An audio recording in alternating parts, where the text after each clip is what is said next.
तो चलो next cyclotron.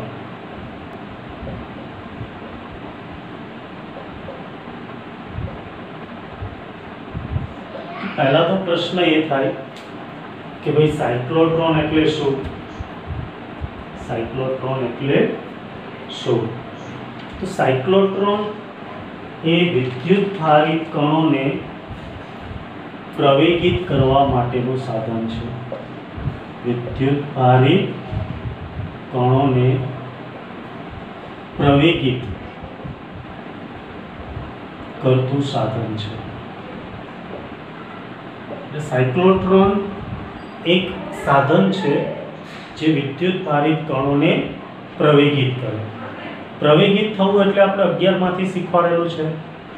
मैं तमने उदाहरण आपेलुं चकडोळ। चकडोळमां तमे बेसो ने એટલે चकडोळ तमने प्रवेगित करे। હવે प्रवेगित શા માટે કરવા પડે? તો કે ऊर्जा વધારવા માટે।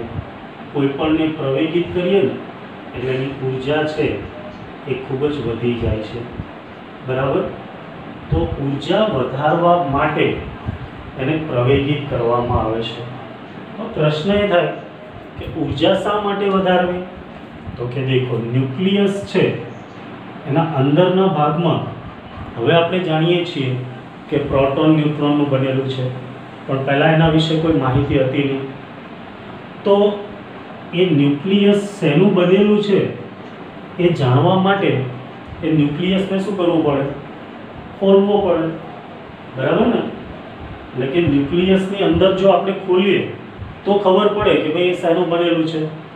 दाखला तरीके तरबूज है तेनी बहारनी सपाटी लीली होय पण एनी अंदर शुं छे ए आपणे जाणवुं होय तेने खोलवुं पड़े।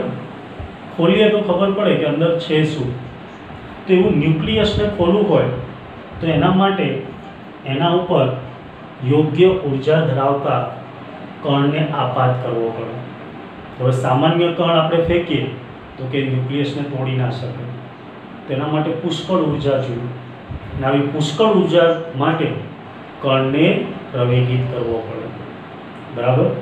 तो आ कणने प्रवेगित करवा माटे जे साधन तैयार करवामां आव्युं एने साइक्लोट्रॉन कहे छे, जेनी शोध लॉरेंस अने लिविंगस्टोने करेली, बराबर।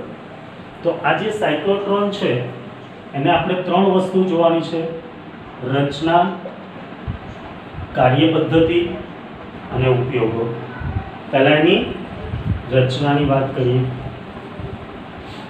तो जुओ एक पोलो गोळो हतो कवच, एने आम 2 भाग कर दीधा એટલે આવા 2 अर्धवर्तुळाकार डी मळे छे। जुओ एक आ सीधो डी अने एक आ ऊंधो डी।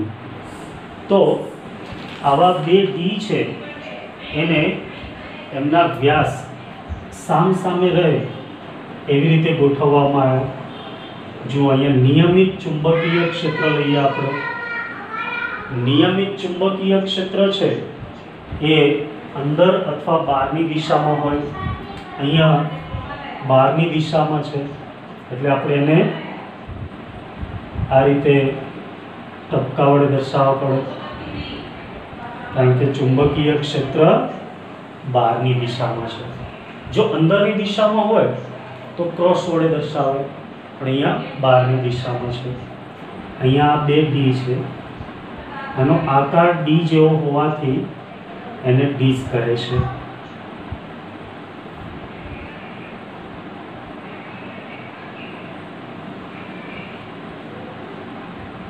राइट, अब 2 डी है अने D1 को तो आने D2, जेनी अंदरना भागमां अने बधी जग्याए समान चुंबकीय क्षेत्र है, बराबर।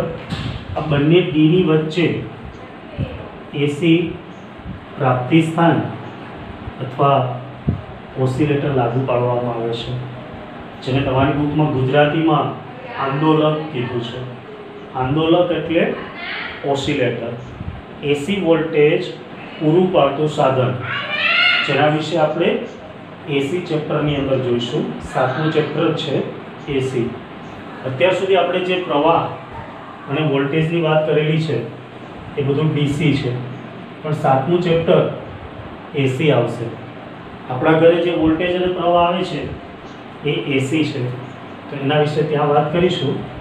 અત્યારે ખાલી એટલું યાદ રાખશું કે અહીંયા વોલ્ટેજ તરીકે એસી વોલ્ટેજ લેવામાં આવે છે. બરાબર. હવે આ જે ડી છે એની સાથે એસી જોડવાથી આની રચના કમ્પ્લીટ થઈ જાય. હવે આમાં બંનેની ગેપ વચ્ચેનું કોઈ બિંદુ પી જ્યાં કોઈ ધન વિદ્યુત ભારિત કણ છે એને મુક્ત કરીએ આપણે.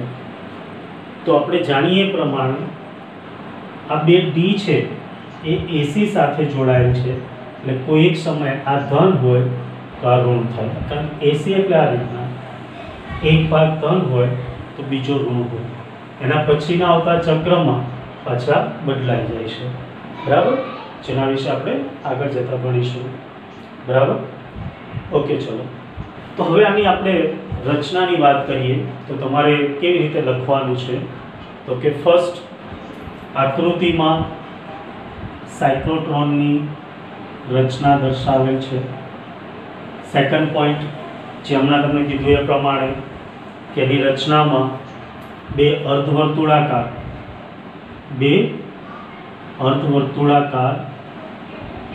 ડીને, જેને બહુવચનમાં તમે ડીશ પણ કહી શકો, બે અર્ધવર્તુળાકાર ડીશ ને તેના વ્યાસ સામસામે રહે તેવી રીતે ગોઠવવામાં આવે છે.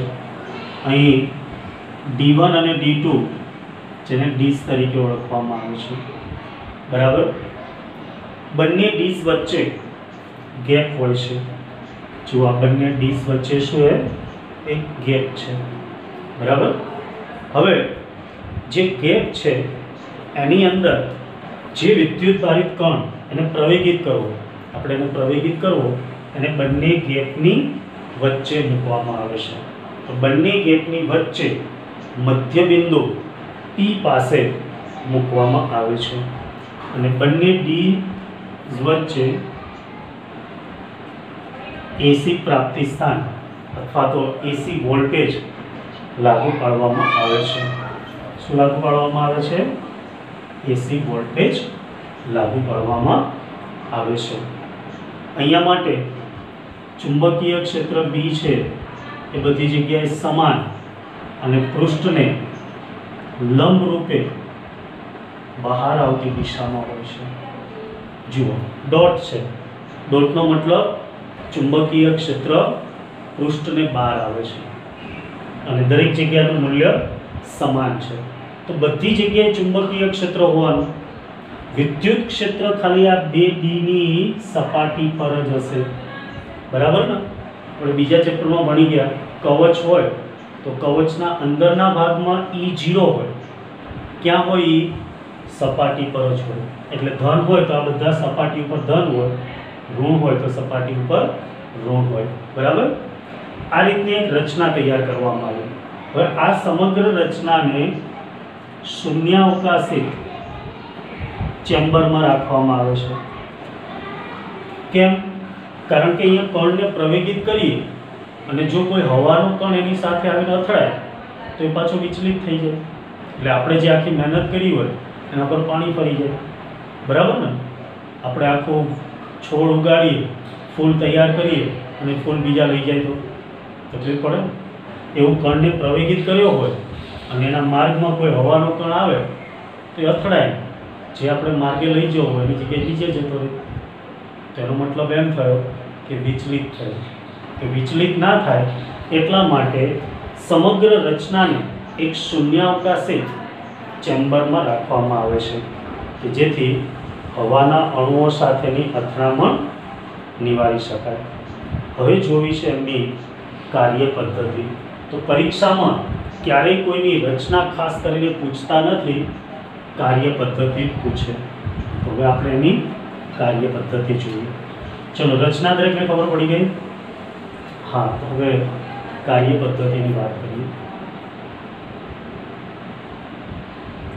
કાર્ય પદ્ધતિ અને ઉપયોગ છે એ પૂછતા હતા અને આઈએમપી પ્રશ્ન બી હતો પણ હવે નિકાળી દીધો છે.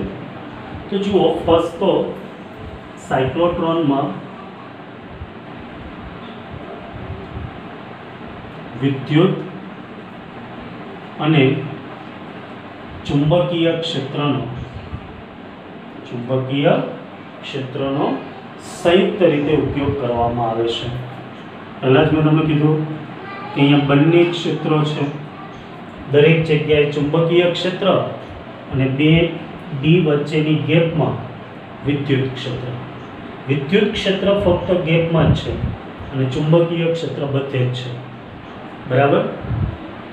વિદ્યુત ક્ષેત્ર અહીંયા એસી વોલ્ટેજ લાગુ પાડેલો છે એના દ્વારા મળે છે અને ચુંબકીય ક્ષેત્ર માટે આખું જે પૃષ્ઠ છે એ ચુંબકીય ક્ષેત્રવાળું છે. બરાબર. તો સૌપ્રથમ ધન વિદ્યુત ભારિત કણને અહીંયા મૂકવામાં આવે. હવે જુઓ, આ ધન છે, આ કેવું છે ધન, આ કેવું છે ઋણ. તો ધન કોના તરફ આકર્ષાય? સ્વાભાવિક છે ઋણ તરફ. એટલે અહીંથી આમ જશે, ઋણ બાજુ જાય તો આમ સીધો જાય, પણ અહીંયા આવશે એટલે ચુંબકીય ક્ષેત્ર છે અને એના માટે આપણે આખી થિયરી ભણી ગયા.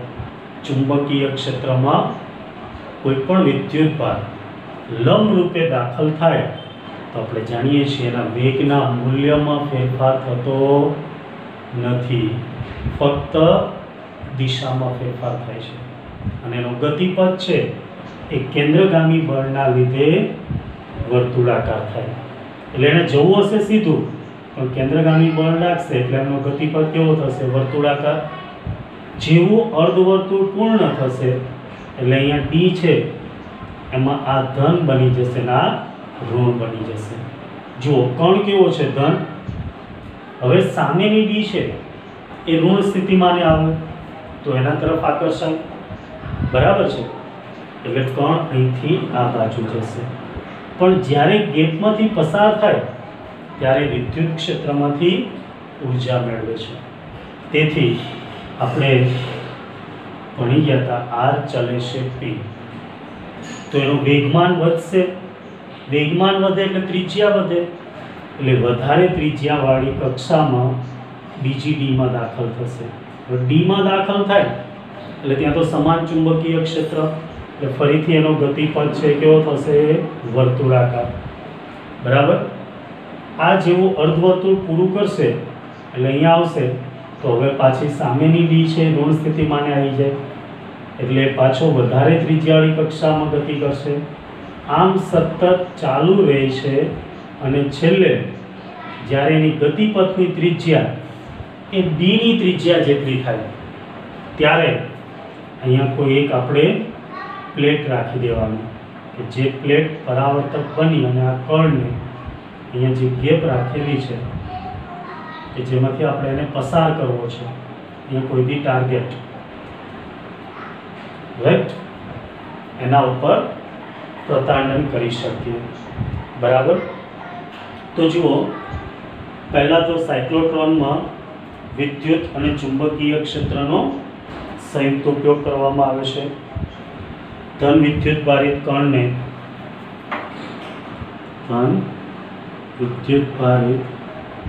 કણને મધ્ય બિંદુ પી પાસે મુક્ત કરવામાં આવે છે. રાઈટ. હવે અહીંયા ચુંબકીય ક્ષેત્રના લીધે એના ઉપર બળ લાગશે એટલે એ લંબ રૂપે ચુંબકીય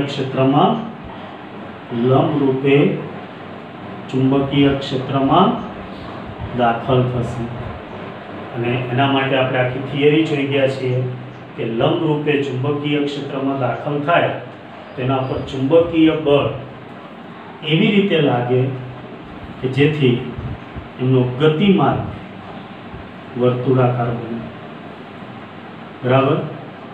આથી એ ડીની અંદર, જો આ D1 છે અને આ D2 છે, તો ડીની અંદર એ વર્તુળાકાર માર્ગે ગતિ કરશે અને જ્યારે અર્ધવર્તુળ પૂરું થશે તો અર્ધવર્તુળ પૂરું કરી અને એ પાછો ગેપમાં આવશે.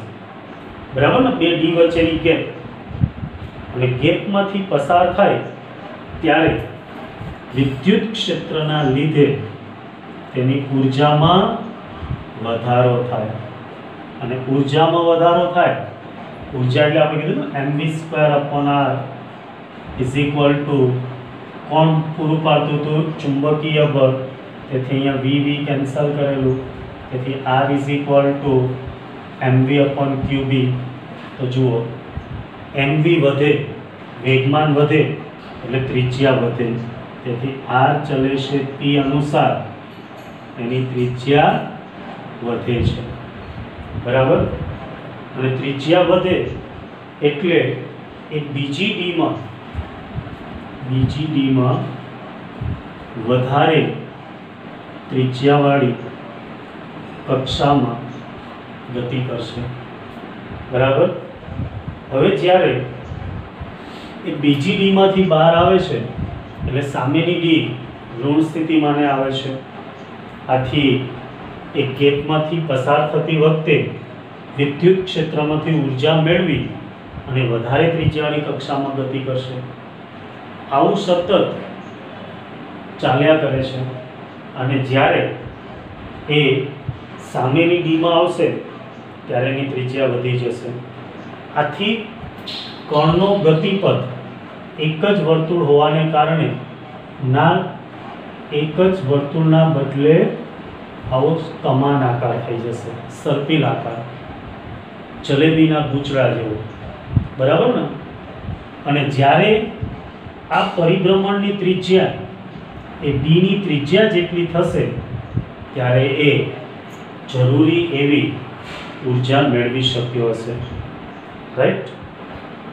તો હવે જો કણને પરિભ્રમણ કરવા માટે લાગતો સમય t હશે, એટલે એક પરિભ્રમણ પૂરું કરવા t સમય લાગ્યો, તો દરેક t/2 સમય એક ગેપમાંથી પસાર થશે, બરાબર ને. એક પરિભ્રમણ માટે t સમય લાગે તો t/2 સમયમાં અહીંયા આવે, પાછો t/2 સમયમાં અહીંયા આવે, તો દરેક વખતે t/2 સમયમાં એક ગેપમાંથી પસાર થશે. હવે t માટે આપણે જાણીએ છીએ t is equal to 1/nu, એટલે આવર્તકાળે આવૃત્તિનું વ્યસ્ત.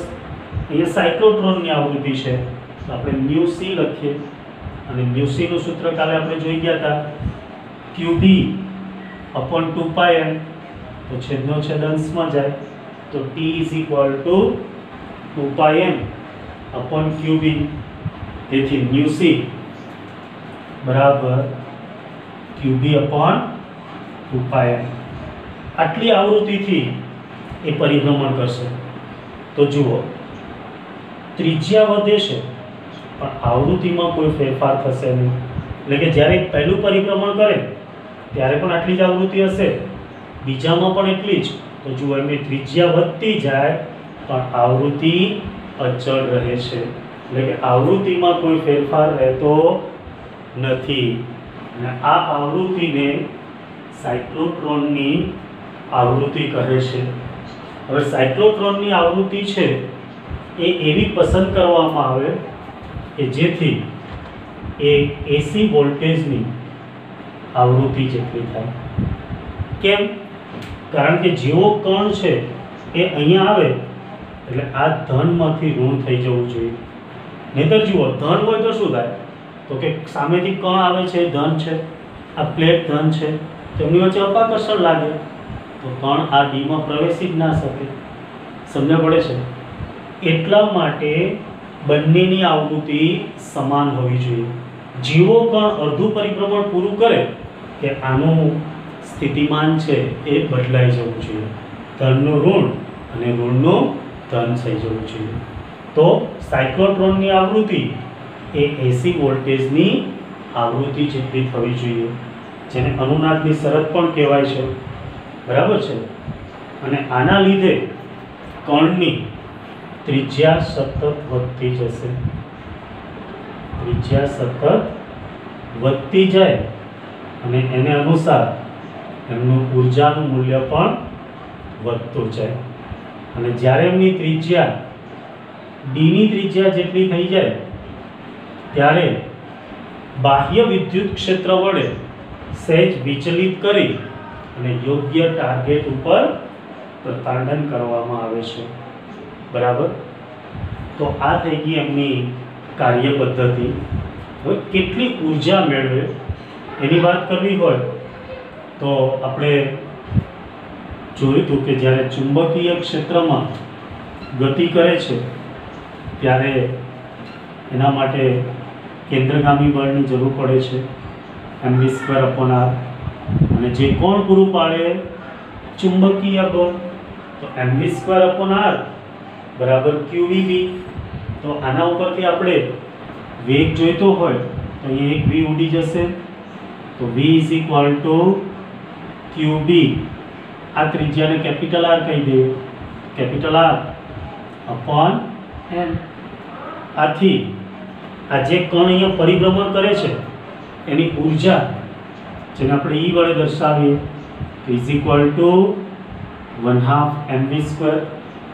તો 1/2 m v² એટલે આના આખાનો વર્ગ કરી દેવાનો, તો q² b² r² નીચે m છે તો m². એક m આની સાથે ઉડી જશે, તેથી આની ઉર્જા આવશે E = q² b² r²/2m. તો સાયક્લોટ્રોનમાં પરિભ્રમણ કરતા આયનની ઉર્જા q² b² r²/2m થાય છે. તો આમ સાયક્લોટ્રોનની આવૃત્તિ એ કણની ઝડપ પર આધાર રાખતી નથી. બરાબર. હવે છેલ્લેના ઉપયોગોની વાત કરીએ તો ઉપયોગો તો બહુ સિમ્પલ છે, 3 ઉપયોગ લખવાના છે. પહેલો જ ઉપયોગ આપણે શરૂઆતમાં કહી દીધો કે ભાઈ ન્યુક્લિયર પ્રક્રિયાઓ છે એના અભ્યાસ માટે, ન્યુક્લિયર પ્રક્રિયાઓના અભ્યાસ માટે. જો ઘણી જગ્યાએ 2 લખ્યા હોય છે, એક ન્યુક્લિયસના બંધારણનો અભ્યાસ કરવા અને બીજું ન્યુક્લિયર પ્રક્રિયાઓનો અભ્યાસ કરવા. તો બંને એક જ થશે. તો સાયક્લોટ્રોનનો પહેલો ઉપયોગ કયો થશે? ન્યુક્લિયર પ્રક્રિયાઓના અભ્યાસ કરવા માટે. બીજો ઉપયોગ ઘન પદાર્થોમાં આયન ઇમ્પ્લાન્ટેશન માટે. ઘન પદાર્થોની અંદર આયન ઇમ્પ્લાન્ટેશન. જુઓ, આ ઘન પદાર્થ હોય કોઈ, એની અંદર મારે કોઈ આયનને ઘુસાડવો છે તો એને પ્રવેગિત કરી અને પછી જ્યારે વિચલિત કરી એટલે આયન ઘન પદાર્થની અંદર ઇમ્પ્લાન્ટ થઈ જાય, એટલે કે ઘૂસી જાય. બરાબર. તો એના માટે પણ સાયક્લોટ્રોનનો ઉપયોગ કરવામાં આવે છે. અને ત્રીજું, કૃત્રિમ રેડિયોએક્ટિવ તત્વો. કૃત્રિમ રેડિયોએક્ટિવ તત્વો તૈયાર કરવા માટે પણ સાયક્લોટ્રોનનો ઉપયોગ થાય છે. તો સાયક્લોટ્રોનના 3 ઉપયોગ છે. એક ન્યુક્લિયર પ્રક્રિયાઓના અભ્યાસ માટે, બીજું ઘન પદાર્થમાં આયન ઇમ્પ્લાન્ટેશન માટે, અને ત્રીજું કૃત્રિમ રેડિયોએક્ટિવ તત્વો તૈયાર કરવા માટે. તો ફટાફટ એક વાર બોલું છું, ખાલી સાંભળી લો, રિવિઝન ટાઈપ. પહેલું, સાયક્લોટ્રોન એ વિદ્યુતભારિત કણોને પ્રવેગિત કરવા માટેનું સાધન છે, જેની શોધ લોરેન્સ અને લિવિંગસ્ટોને કરી. જેની રચના છે એ આપણે આકૃતિમાં બતાવેલી છે. એમાં 2 ડી વાપરવામાં આવે છે, બંને ડીની વચ્ચે ગેપ હોય છે. આ ડીમાં ગેપમાં જે મધ્યબિંદુ છે ત્યાં જે કણને પ્રવેગિત કરવાનું હોય એને પી પાસે મૂકવામાં આવે. બંને ડીની વચ્ચે ઉચ્ચ આવૃત્તિવાળો એસી વોલ્ટેજ લાગુ પાડવામાં આવે. અહીં સમાન ચુંબકીય ક્ષેત્ર પૃષ્ઠને લંબ બહારની બાજુએ હોય છે. આ સમગ્ર રચનાને શૂન્યાવકાશી ચેમ્બરમાં રાખવામાં આવે. આ થઈ ગઈ એની રચના. અગત્યની છે કાર્ય પદ્ધતિ. કાર્ય પદ્ધતિમાં સાયક્લોટ્રોનમાં વિદ્યુત અને ચુંબકીય ક્ષેત્રનો સંયુક્ત રીતે ઉપયોગ કરવામાં આવે. સેકન્ડ પોઈન્ટ, સૌ પ્રથમ ધન વિદ્યુત ભારિત કણને પી બિંદુ પાસે મુક્ત કરવામાં આવે. કણ પર સમાન ચુંબકીય ક્ષેત્રના લીધે બળ લાગે અને ચુંબકીય ક્ષેત્રને લંબ વર્તુળાકાર માર્ગે ગતિ કરે, એટલે કે આ રીતના. બરાબર. પણ ચુંબકીય ક્ષેત્રને કારણે તેનો ગતિપથ વર્તુળાકાર બને છે.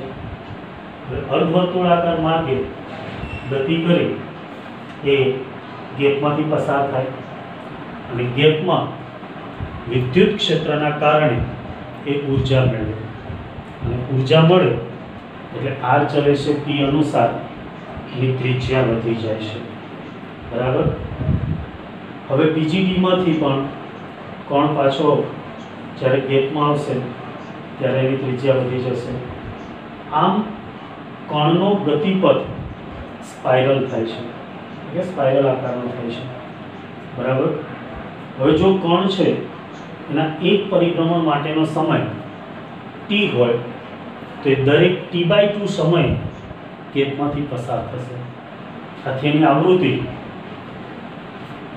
µc બરાબર qB/2πm હશે, જેને સાયક્લોટ્રોનની આવૃત્તિ કહેવાય.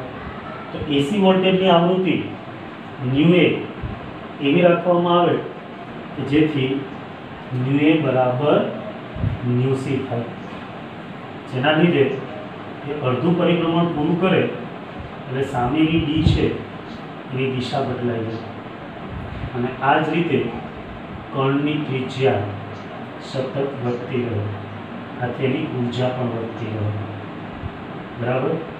અને જ્યારે પૂરી ઉર્જા પ્રાપ્ત કરી લે પછી તેને બાહ્ય ચુંબકીય ક્ષેત્ર અથવા વધારાના ચુંબકીય ક્ષેત્ર વડે વિચલિત કરી એક છિદ્રમાંથી, એટલે કે અહીંયા છિદ્ર છે, આ છિદ્રમાંથી બહાર કાઢવામાં આવે છે.